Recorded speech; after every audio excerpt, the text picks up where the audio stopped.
मैं गुजारिश करूँगा बेगम सफ़िया इसहाक साहबा। जी नहमदु व नसल्ली अला रसूलिल करीम फ़ाउज़ु बिल्लाहि मिनश शैतानिर रजीम बिस्मिल्लाहिर रहमानिर रहीम। आज मुझे पहली दफ़ा आने का मौका मिला है। डॉक्टर परवीन साहबा के साथ मैं आई हूँ, लेकिन जनाब हकीम सईद साहब जो हैं ये हमारे फैमिली मेंबर थे। ये कराची जाते थे तो मेरे जेठ जो पाकिस्तान सिक्योरिटी प्रिंटिंग प्रेस में डायरेक्टर थे, हर महीने उन्होंने जाना और पूरी रात उन्होंने क्लिफ्टन के साइल पे बैठ के दोनों भाइयों ने बातें करनी और पाकिस्तान के लिए ही फ़िक्रमंद थे। उनके छोटे भाई जो मेरे मियाँ थे वो ऑक्सफोर्ड यूनिवर्सिटी से पीएच थे और मेरे जेठ जो थे वो कैम्ब्रिज यूनिवर्सिटी से पीएचडी थे। तो साइंसदान थे, वो बैठ के बहुत ही फ़िक्र करते थे पाकिस्तान के वजूद के बारे में, ढेरों बातें किया करते थे। चूँकि उस वक्त मेरी नई नई शादी हुई तो मैं भी कराची गई, तो मैंने कहा ये भाईजान पूरी पूरी रात बाजी कहाँ रहते हैं, सुबह आते हैं? कहते हैं महीने में एक दफ़ा हकीम सईद साहब आते हैं लाहौर से कराची, तो वो फिर दोनों भाई जो हैं साहिल समुंदर पे क्लिफ्टन में चले जाते हैं, पूरी रात वहाँ बातें करते हैं और सुबह नाश्ते के बाद वो फिर अपने घरों में आते हैं। तो इस तरह मेरी उनसे रफ़ाकत भी रही और मेरी बातें भी रहीं और वो पाकिस्तान के लिए शुरू से ही फ़िक्रमंद थे।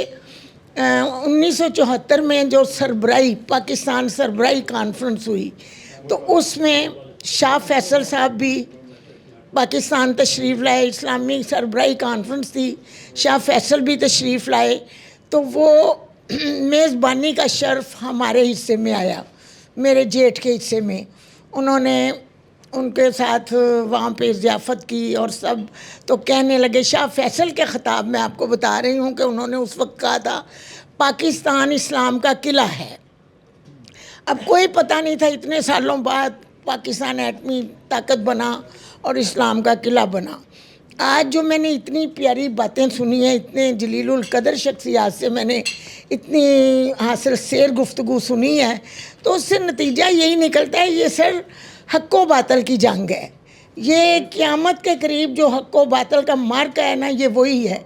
इस्लाम ने तो बिल्कुल आना है, इस्लाम तो रहेगा इस्लाम, बाकी सब जो बातल कुव्वतें हैं वो मिट जाएंगी। तो इसलिए हमें फ़िक्र तदब्बर तो करना चाहिए अपने अपने मुल्कों का, लेकिन तौबा इस्तग़फ़ार का दामन नहीं छोड़ना चाहिए। ये हमारे लिए बहुत ज़रूरी है। शुक्रिया जी, बहुत शुक्रिया मोहतरमा बेगम सफ़िया इसहाक साहबा। तो मैं अब गुजारिश करूँगा जनाब मकसूद अहमद चुगताई साहब से कि वो 3 मिनट के अंदर अपना मुद्दा हमारे सामने रखेंगे। 1971 से ताल्लुक़ है। उस वक़्त हकीम साहब जो थे वो कराची से आते थे, लाहौर भी, इस्लामाबाद, पेशावर जाते थे। उसका इसको नाम दिया था शाम हमदर्द, और हर महीने की पहली जुमेरात को पीसी में होती थी, तब से मेरा ताल्लुक़ है। और मैं जो थे वहाँ जो कंपेयरिंग करते थे, वो मेरी वालदा टीचर थी, उनकी कुलीग थी ताहिरा सुबुई, तो वली मोहम्मद अशरफ सुबुई साहब ना इसकी कंपेयरिंग करते तो बहुत ही अच्छे अंदाज में उनकी कंपेयरिंग होती थी। तो मैं मुबारकबाद देता हूँ कि आपने इस हमदर्द शोरा को आगे चलाया और जो थिंक टैंक के तौर पर इसको बनाया। हम उस मौजू के हवाले से बात कर रहे हैं।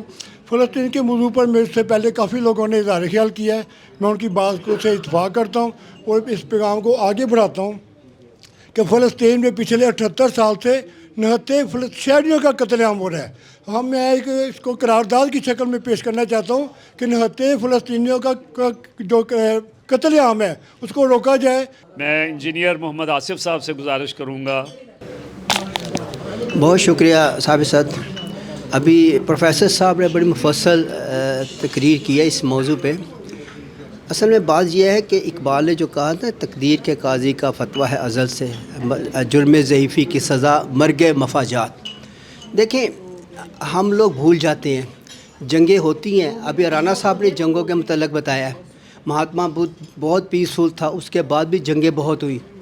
یہ جب سے دنیا جنگیں ہوتی ہیں، لیکن لمحہ فکریہ یہ ہے، سوچ ہم بھول جاتے ہیں لاسٹ 4 ڈیکیڈ سے، 4 دہائی سے، 40 سال سے 50 سال سے مسلمانوں کو قتل غارت کیوں کیا جا رہا ہے؟ یوکرائن کی جنگ کو ایک طرف کر لیں، وہ ایک عجیب سی جنگ ہے، لیکن اصل بات پتہ کیا ہے جی، کہ اصل بات ہے معیشت کی، اخلاقیات کی، آنیسٹی کی۔ آپ دیکھیں کہ میں نے خود ٹی وی پہ دیکھا کہ ایک prime minister of Israel American کے جوائنٹ سیشن میں کانگریس میں وہ کہہ رہا ہے وی ول ناٹ لیٹ ڈاؤن امریکہ۔ پوری دنیا سن رہی ہے، ایک چھوٹا سا ملک امریکہ کی کانگریس میں بیٹھ کے کہتا ہے وی ول ناٹ لیٹ ڈاؤن امریکہ۔ تو آپ دیکھیں کیوں کہہ رہا وہ، سوچیں ذرا، معیشت ہے ان کی تعلیم ہے، ان کی ایجوکیشن ہے۔ انفارچونیٹلی ہم نے نہ سے آپ دیکھیں کہ انڈیا کے ساتھ ہماری جنگ ہوئی، پاکستان نیوکلیر پاور، اگر یہ نہ ہوتا نیوکلیر پاور رانا صاحب، تو انڈیا ہمارے ساتھ کیا کرتا؟ ڈیٹرنس ہونی چاہیے، مسلم کنٹری کے ساتھ اتنی ٹیکنالوجی ہونی چاہیے کہ دشمن جنگیں اسی وقت رک سکتی ہیں جب آپ پاورفل ہوں، جواب دینے کے قابل ہوں۔ اب غزہ میں جواب دینے کے قابل نہیں ہے، ایک پاور ایک معصوموں کو کل کر رہی ہے، پوری دنیا احتجاج کر رہی ہے، لیکن ایک سپر کنٹری، صرف ایک سپر کنٹری میں کہوں گا، یو کے بھی ہٹ گیا تھا، ایک سپر کنٹری اس کو سپورٹ کر رہی ہے، دنیا بے بس ہو گئی۔ اس کی وجہ ٹیکنالوجی ہے، اس کی وجہ علم ہے، اس کی وجہ ایجوکیشن ہے، اس کی وجہ اخلاقیات ہیں، پرنسپلز ہیں، SOPs ہیں۔ ہمیں اس پہ فالو کریں گے تو انشاءاللہ تعالی ہم ان سب کے لیے جنگ کر سکتے ہیں۔ کہیں سے یہ بات آئی ہے جی کہ وہ ایگریمنٹ کیسے ہو رہے ہیں، کیوں ہو رہے ہیں؟ یہ ڈیفینس ایگریمنٹس ایسے نہیں ہوتے، اس کے پیچھے بہت ہسٹری ہوتی ہے۔ اگر سعودیہ نے پاکستان کے ساتھ ڈیفینس ایگریمنٹ کیا ہے، پاکستان کا نام اونچا ہوا ہے دنیا میں۔ آپ دیکھیں اس کے بعد اسرائیل ڈاؤن ہو رہا ہے، پاکستان 480 کلومیٹر وہاں پہنچ گیا ہے، اسرائیل تو آئے گا 4 ملک کراس کر کے ہمیں پاس۔